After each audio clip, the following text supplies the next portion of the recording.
کنتم خیر امت اخرجت للناس، تم ایک خیر امت ہو، کس لیے نکالی گئی ہو؟ لوگوں کے لیے نکالی گئی، یعنی تمہارا اپنا تو جو ہے نا کوئی ہے ہی نہیں معاملہ، تم خود جو ہے، ہم تو آپ دیکھیں ہماری زندگی کتنی انٹائر ڈفرینٹ ہے نا. ہم سمجھتے ہیں کہ ہم دنیا میں آئے ہیں صرف اپنی زندگی گزارنے کے لیے، یہاں پہ اللہ تعالیٰ ہمیں مقصد حیات کچھ اور ہی بتا رہا ہے.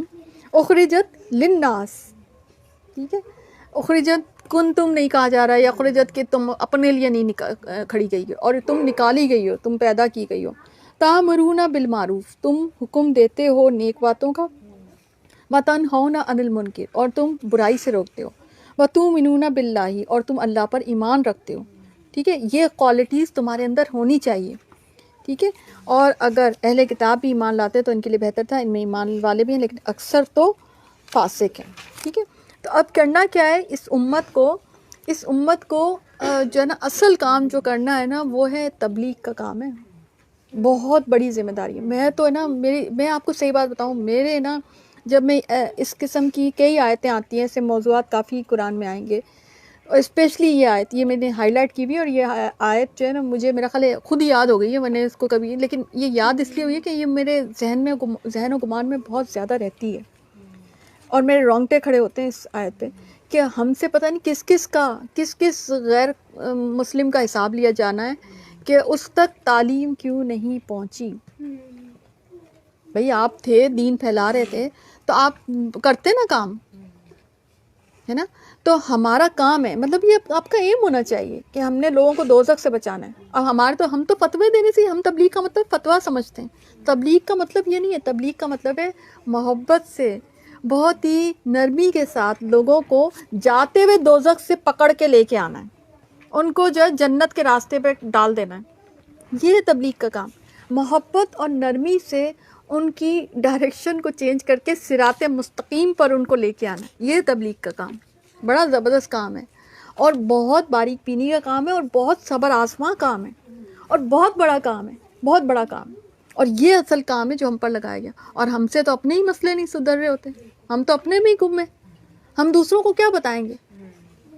موسٹ آف جو میرے پاس مسائل آتے ہیں لوگوں کے اپنے آتے ہیں.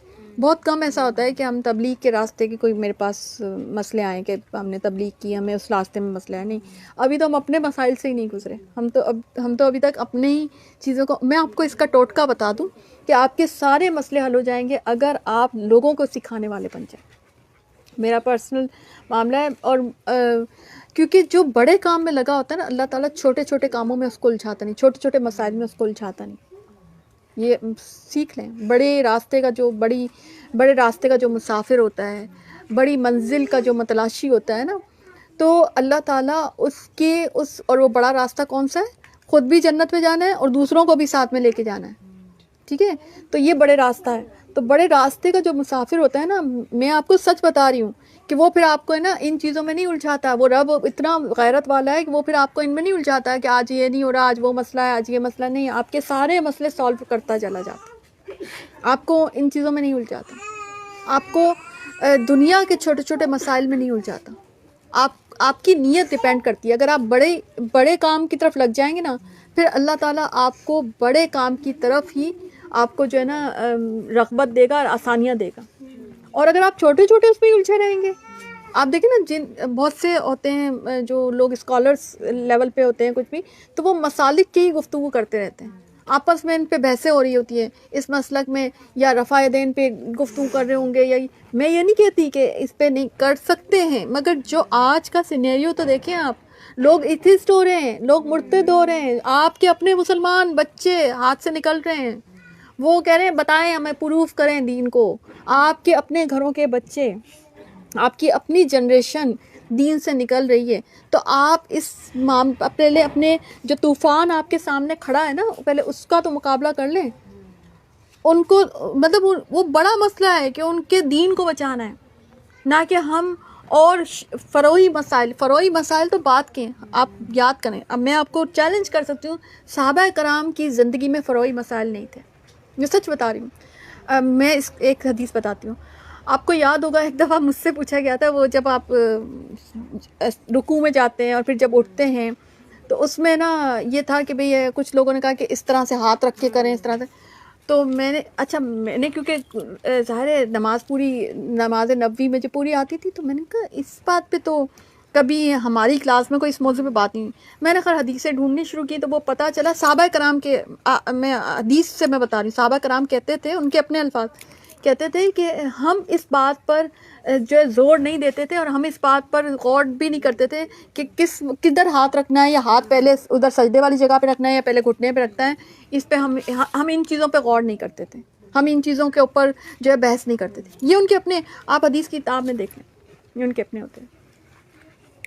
پھر جب زیادہ ڈھونڈی تو پتہ چلا کہ نبی کریم صلی اللہ علیہ وسلم جب ان کی عمر کم تھی، ینگ تھے، تو وہ ڈائریکٹلی چل جاتے تھے، اور تھوڑا سا جب وہ تھوڑی سی عمر زیادہ ہو گئی تو وہ گھٹنے پہ بھی ہاتھ رکھ لیتے تھے یا پہلے ادھر ہاتھ رکھ لیتے. تو اس طرح سے وہ، تو ہم لوگ ایسی چیزوں میں جاتے ہیں جن کے اوپر ڈسکس کیے بغیر بھی آپ جنت پہ پہنچ جائیں گے. اور ہم دیکھیں وقت کم ہے نا، وقت ہے تو ضرور کریں، آپ ان چیزوں کے اوپر. آپ الگ ایک، اگر میرے پاس بھی اسٹوڈنٹس بہت سارے ہوں تو میں ایک الگ گروپ بنا دیتی ہوں کہ جو فروعی مسائل کے اوپر سارا ڈسکشن کریں، ان کی تحقیق کریں گے، ٹھیک ہے. لیکن پہلے تو ہم اسی پہ کریں گے نا کہ لوگوں کو پہلے دین کی طرف، نماز کی طرف تو لے آؤ، لوگ نماز تو پڑھ لیں. اس لیے میں کبھی بھی رفع دین کا معاملہ ہوتا ہے تو وہ جو مولانا مودودی پہ اس پہ فتویٰ ہے نا کہ رب نماز ہو جاتی ہے رفع دین کریں یا نہ کریں، تو میں ہمیشہ اسی کو میں کہتی ہوں آپ اتنے بڑے مسئلے میں نہ جائیں، آپ نماز پڑھ لیں. یہ چیزیں اللہ تعالیٰ شاید معاف کر دے، مگر اگر بس آپ نے نہ پڑھی نا تو اللہ تعالیٰ، یہ انڈرسٹوڈ بات ہے کہ پھر اللہ تعالیٰ معاف نہیں کرے گا، بے نمازی کو معاف نہیں کرے گا. آئی سمجھ بات؟ کہ یہ جو ہے نا بہت امپورٹنٹ بات ہے کہ ہم میں سے کچھ لوگ ہوں کہ جو اس کام کے لیے کھڑے ہوں، جو دین پھیلائیں، اور دین بہت حکمت کے ساتھ پھیلائیں، بہت اچھے طریقے سے تبلیغ کریں، لوگوں کو دین سے محبت دلائیں، لوگوں کو دین سے متنفر نہ کریں. نبی کریم صلی اللہ علیہ وسلم نے کیا فرمایا تھا کہ لوگوں کو خوشخبریاں سناؤ. الدین النصیحہ، کہیں بھی نہیں لکھا ہوا کہ دین جو ہے نفرت کا نام ہے.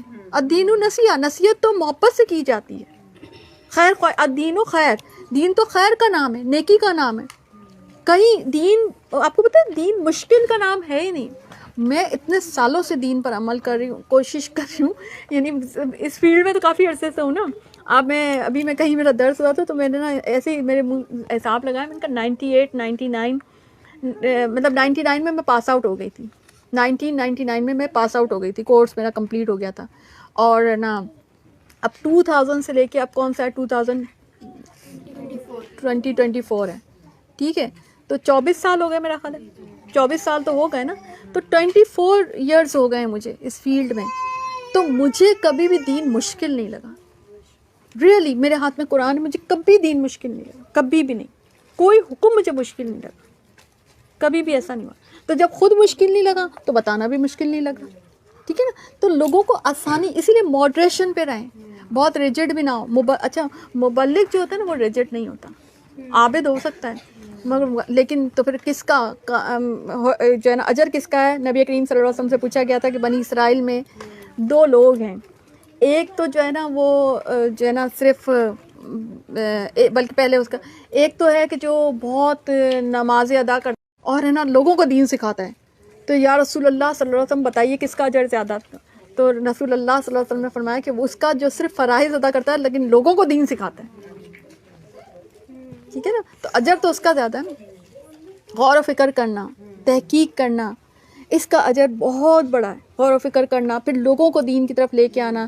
میں اکثر واٹس ایپ پہ میرا فون کا بہت کام ہوتا ہے نا، اور مطلب اور ٹائمنگز آج کل جیسے سحری افطاری ہے تو ٹائمنگز بھی ایسے آکورڈ ٹائم پہ میں کام یہ کر رہی ہوتی ہوں کہ مجھے خود بھی ہنسی آ رہی ہوتی ہے کہ اگر اسٹوڈنٹ کو ہی دیکھیں تو کہیں گے باجی یہی کام کر رہی ہوتی ہے اس وقت بھی باجی.